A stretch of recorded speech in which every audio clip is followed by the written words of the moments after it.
Macaroni કે pasta બનાવવા માટે અડધો લીટર પાણીને ઉકળવા મૂકી દેશું। પાણી ઉકળી જાય એટલે અડધો કપ મેક્રોની કે પાસ્તા તમારે જે બનાવવું હોય એ એડ કરી દેશું। મેક્રોની અને પાસ્તાના શેપમાં ફેર હોય છે, ટેસ્ટમાં કોઈ ફેર નથી હોતો। ટેસ્ટ તો સરખો જ હોય છે, તો તમે મેક્રોની કે પાસ્તા તમારી પસંદ મુજબ ગમે તે લઈ શકો છો। હવે પાસ્તાને બાફી લેશું અને બાફતી વખતે 1 ચમચી તેલ એડ કરી દેશું, જેથી પાસ્તા ચોટે નહીં અને છૂટા રહે। પાસ્તા બફાઈ ગયા છે કે નહીં એ ચેક કરી લેશું। પાસ્તા સરસ રીતે બફાઈ ગયા છે, તો હવે ગેસ બંધ કરી દેશું અને પાસ્તામાંથી પાણી નિતારી લેશું।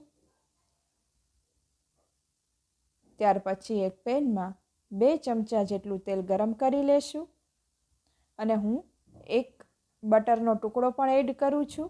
1 ચમચી જેટલું બટર પણ એડ કરું છું, જેથી ટેસ્ટ ખૂબ જ સરસ આવે। તેલ અને બટર ગરમ થઈ જાય એટલે 1 નાની ચમચી લસણની પેસ્ટ કે ઝીણું સમારેલું લસણ એડ કરી દેશું અને 1 નાની સાઇઝનું લીલું મરચું એડ કરી દેશું।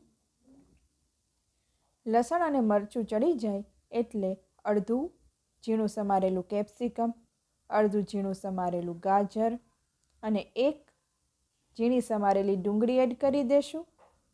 જો તમે ફણસી એડ કરવા માગતા હોય, જેને આપણે ફ્રેન્ચ બીન્સ પણ કહીએ છીએ, એ પણ તમે એડ કરી શકો છો। હું અત્યારે ફ્રેન્ચ બીન્સ એડ નથી કરતી। હવે 2 થી 3 મિનિટ ચડવા દેશું। 3 મિનિટ પછી મેં મોટી સાઇઝનું ટમેટું ઝીણું કાપીને એડ કરી દીધું છે। જો તમારી પાસે મીડિયમ સાઇઝના ટમેટાં હોય તો 2 ટમેટાં લેજો અને જો નાની સાઇઝના ટમેટાં હોય તો 3 ટમેટાં લેવા। ટમેટાં થોડાક વધારે રાખશું, જેથી કરીને ગ્રેવી ખૂબ સરસ બને। ટમેટું ગળી જાય ત્યાં સુધી ચડવા દેવાનું છે। ટમેટાં જલ્દી ચડી જાય એ માટે ઢાંકણ ઢાંકીને 2 મિનિટ ચડવા દઈશ। ટમેટું એકદમ ગળી જાય અને ગ્રેવી જેવું બની જાય એટલે 1 ચમચી લાલ મરચું અથવા તો 1 ચમચી ચીલી ફ્લેક્સ એડ કરી દેવાનો છે। 2 ચમચી ટમેટો કેચઅપ અને 1 પેકેટ પાસ્તાનો મસાલો એડ કરી દેશું। 1 નાની ચમચી ઓરેગાનો કે મિક્સ હર્બ એડ કરી દેશું। તમારી પાસે જે અવેલેબલ હોય તે તમે એડ કરી શકો છો। મેં અત્યારે ઓરેગાનો એડ કર્યો છે। ત્યાર પછી પાસ્તા કે મેક્રોની એડ કરી દેશું, જે આપણે બાફીને રેડી કર્યા છે એ। ત્યાર પછી સ્વાદ પ્રમાણે નમક એડ કરી દેશું। બધું બરાબર મિક્સ કરી લેશું।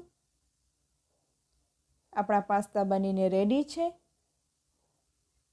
હવે હું આમાં 1 ચીઝ ક્યુબ ખમણીને એડ કરી દઉં છું। ચીઝ એડ કરવું ઓપ્શનલ છે, તમે સ્કીપ પણ કરી શકો છો। જો તમને વધારે ચીઝ પસંદ હોય તો તમે વધારે ચીઝ પણ એડ કરી શકો છો। હવે ઢાંકણ ઢાંકીને 1 મિનિટ ચડવા દઈશ।